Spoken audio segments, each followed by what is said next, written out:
Hey guys, I'm John from Currie Enterprises, and we're actually on location at FiTech EFI in Riverside, California with Papa Smurf, Shannon Gaither, who's brought down his 65 Suburban to get it ready for the road to Reno this year.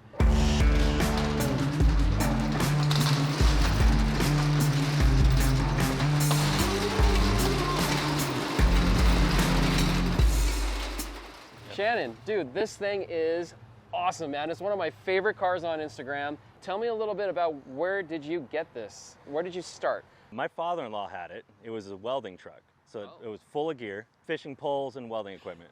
As soon as I saw it, I told my wife, we are buying this if he ever sells it, period. He called me one day and said, I'm selling the Suburban. I was like, we're driving down.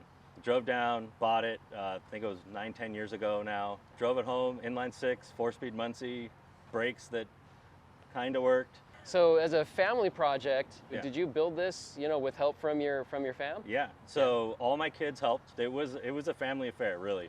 It was a crazy endeavor. We disassembled the front end and then said, well, while we're here, we might as well just pull the body off the frame. While we're here, famous last Famous words. last words. Yes. So what was the inspiration for the build? Were you trying to just build something as a cruiser, or were you trying to? I think you made it to SEMA with this, right? Was this a SEMA crunch? Well, it didn't start out as a SEMA crunch. Okay. It started out as kind of like family build. Originally, it was going to be just patina on bags. It spiraled out of control, right? The while you're there hit, and we went, okay, let's do a full frame on. Oh, wow. SEMA 2018, okay. Right, talking with the Milestar folks, they're like, hey, we want you in 2019. And I'm going... So you had 1 year? I had 1 year. To build a SEMA car? Yeah. Yeah, so we standard had issue. the body was on a lift at my friend's shop. The frame was in my side yard, just back from powder coat. Yeah. From there, it was like, okay, some assembly required. Got it. I hear you. Well, it looks amazing. I'm sure it took a lot of time to get it to this point. Yeah. I'd like to kind of dive in a little bit into the build. Of course. Let's go ahead and pop the hood and see what you got going on.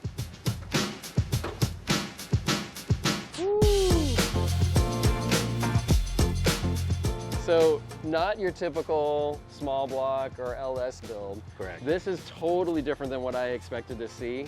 Tell me, what was the inspiration to keeping the inline six? I actually really enjoyed driving it home, right? And I drove it around before I started tearing it apart. Yeah. It's super smooth, power delivery is kind of cool, and I didn't want your prototypical LS, though I love them. Yeah. Right? Everybody's going, oh, throw a big block in it and all this. It's like, nah, I just kind of wanted to do something different. Yeah. Which is stay original. Yeah, kudos to you. So it's a 292? So it's a 292. 292. Now there's a lot going on under here that would kind of beg a lot of questions, man. You've got 2 throttle bodies, right? Yeah. And so this is fuel injected. We're at FiTech, right? So what was the inspiration to doing that? I was looking at the old school, right? You triple carbs, single barrels, all this other stuff. Getting connected with Mike and Jeremy at FiTech. Yeah. They're like, oh, we can fuel inject this. Chatting with you too and going, well, let's throw turbo on it. Yeah. And Jeremy says, we can do that. Yeah. All right, well, let's do it. Yeah, dude, I'm a big fan of turbo cars. So. And then it just kind of went from there. It's like, well, let's build a turbo fuel injected inline six. Beautiful, man. Well, wonderful work. And there's a lot of plumbing under here. Yes. So did you do all of this work yourself? Yes. All of it? All of it. Oh, wow. So you're an engineer, right? I'm an engineer by trade. Okay, yeah. Right on. So this is kind of right up your alley. I love this stuff, really, being able to plan it out, lay it out, and then walk through the whole thing, right? And it makes it real fun to be able to see the start and finish, right? From brain to paper to engine bay. Yeah, you did an amazing job. Right. All the color scheme matches. I love that. And it has that old school flavor, but obviously there's a lot of modern touches here, man. That's really cool. Speaking about modern, yeah. I kind of peeped a little bit of what's going on in the interior. I want to kind of pop over there and take a look. Of course. Let's do it. Yeah. Oh, wow. I love the color scheme, just right off the bat, man. So it's a camel vinyl from TMI. Camel. Yeah, that's it. My eldest daughter helped me pick it out. Oh, right on. We took all the color cards to TMI and said, okay, show us what you got. So you went to TMI Products in Corona, correct. And so this is basically a TMI interior, or is it just? It is. So, well, ish. So there's a lot of custom work, but the door cards, the seats, the benches are all TMI. Okay. Direct. So you can get that out of the catalog. Yeah, out of the catalog. Because it's not a C10 interior, right? Correct. It's not a C10 interior, but it's like, it'd be the buckets that they would use for a C10 if you put them in there. These look comfy though. Oh, they're great. Yeah. And I've done long hauls, right? you know, I'm in Bay Area, so going down to Pismo for the classic, do that drive. I've driven to Reno a couple times. Dude, the shifter is, so obviously that's not stock, It's right? not stock. What, tell me about that. The original 4-speed that was in it, I had a really long shift handle, and I loved it. But not that long. It was not quite that long. Okay. So this one's a little bit longer. So we made a custom piece. Actually, C-Deck helped me get it all welded up. Okay. And then the knob itself, I turned on a lathe. So it's, I believe it's oak and maple. So I laminated them. That's actual wood. That's actual wood. That you handcrafted. Yeah. So I love the little silver touches, and it looks like digital gauges. Dakota Digital. Dakota Digital. Yeah. No, they seem to be the go-to. They're fantastic. I can get the lighting to match my head unit. Fits the build, and you get the nice analog sweep. Yeah. Which I love. What's the screen in the center console, man? So that's something that actually Mike at FiTech and I were kind of brainstorming, figure out how can we get all the gauges from the FiTech handheld on something bigger. Oh, right? okay. So that's actually that's vitals then for engine? So it'll do engine vitals. It's running a little Raspberry Pi computer, and it'll also do Apple CarPlay. Oh, wow. Which is, for me, is awesome. I just plug my phone in, and I have CarPlay up, maps. Yeah. Pandora, it's full touchscreen. It's full touchscreen too. That's really cool. The center console for this had to be custom built, I'm guessing. Yeah. So I built that at home. I wanted to try to match the door cards the best I could.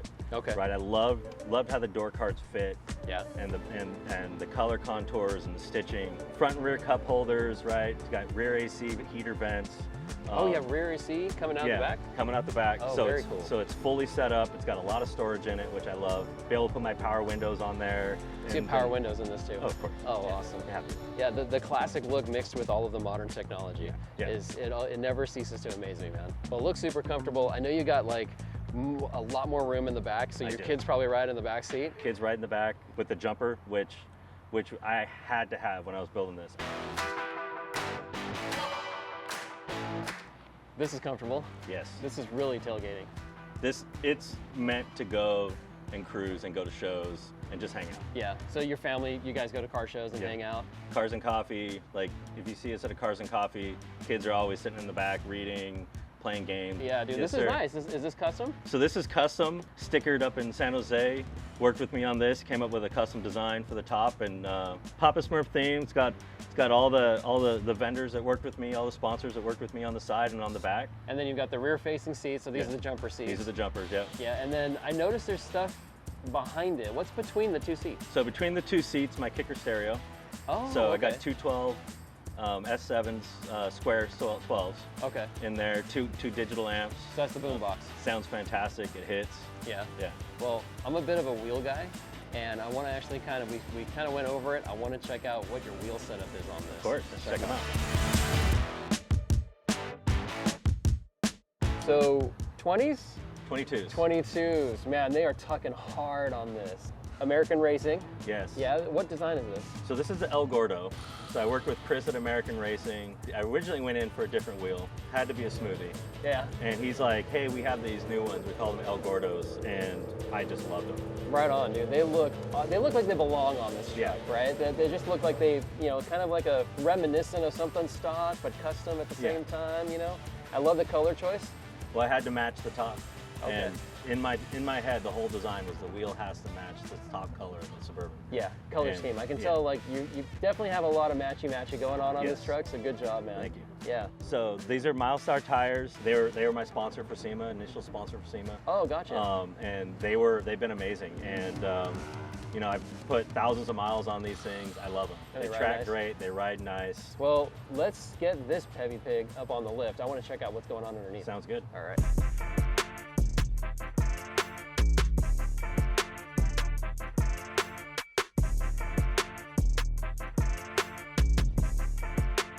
Everything underneath here looks touched and brand new.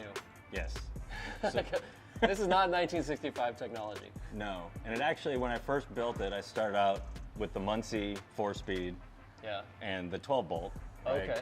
You guys hooked me up with some gearing, posi, so on and so forth, running 308 gears. Oh, in the 12-bolt? In the 12-bolt. Yeah, okay, gotcha. Well, obviously that's not what's in it anymore. That's not what's in it anymore. So with road to Reno coming up, driving up the Eastern Sierras into Reno, putting some serious miles on it. I was like, I couldn't do the non-overdrive anymore. Yeah. The 1-to-1 fourth was killing me. I bet. So with that setup, what were you spinning RPM wise? So it's 65, I was right around 2,300 RPM. Okay, so 2,400. If I wanted to get and try to keep up with anybody who's running, right, go 75, I'm like $3 grand. Okay, so the new setup is a Tremec? So it's a Tremec TKX. Okay. Wide ratio. Wide ratio? Wide ratio. Okay. Went with the Currie 350 gear 9-inch. Perfect. So with this setup, with the Currie 9-inch and the 350 and the Tremec, what would you say RPM wise, say at 70 or 80 miles an hour? So 70, I'm at 2K. Oh, wow. And I'm just, it feels like I'm idling, just cruising. Oh, I love it. And so with an inline 6 and a turbo, you're probably not in boost, everything's just relaxed and cruising. That's Everybody's relaxed and cruising, Oh, that's perfect. Well, suspension wise, everything's modern. I can obviously tell it's airbag. So what did you go with as far as this system? So it's a full ride tech setup, AccuAir brain. So it's and full E-level, which I absolutely love, especially with kids bouncing around in the car. It keeps it flat the whole way. Okay, so the E-level is an electronic leveling system, right? Correct. That AccuAir has out, and that must be, I'm going to guess what these sensors are? Correct. Okay, Yeah. All right. And so this suspension system being bolting up to a factory type setup, this is just the Currie crate rear end for this truck, isn't it? Correct. Okay, and then so how was the installation? How did that go? Oh man, it was butter. It literally took, I did it, started at lunch on a lunch break. Yeah. Went back, did some meetings, and finished it before the kids got home. So a couple hours. A couple hours. Oh, that's great. And it dropped in and out. The only thing I had to do was when I did the pinion measuring, once I got it on ride height, I had to unbolt the trailing arms and put some shims in there. Oh, for your pinion angle? Yeah, for my pinion angle, because I am running lower than most. So, but it wasn't a big deal. It, unbolt, bolt them in, have a nice day. That's great. Yeah. We'd love to hear that. What brakes are you running on this? So these are CPP big brake kit. They've been great. I love the custom touches with, obviously that whole system back there. Is that a battery tray or what's in the back here? So that's my air tray. Oh, so okay. it's got both my compressors on it. Yeah. Both my air compressors. Got my 5-gallon tank. And it's got all the fuses required for the air ride system, including the AccuAir brain. And none of that's stock for this truck. None of that's stock. Right? So you made all of that? So I 3D modeled that. My brother-in-law laser cut it for me. It's set up, if you look at the side, it's got drop pivots on it, so I can just pull a bolt, slide it down for maintenance, check all my fuses, check all my access. And it doubles as a skid plate, which is nice. Oh, really cool. Well, I'd like to get it off the lift and kind of show what it looks like at ride height and maybe drop down. For sure. Excellent job under here, man. I appreciate it. Thank you. Rad.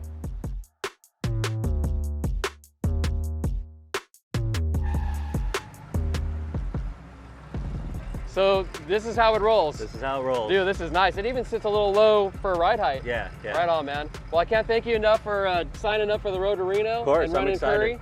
Really appreciate you, dude. And I'll see you on the road. See you on the road. All right, brother. Take care. If you like this video, subscribe here. If you want to see more Currie Garage, click here. And for more Currie content, right here.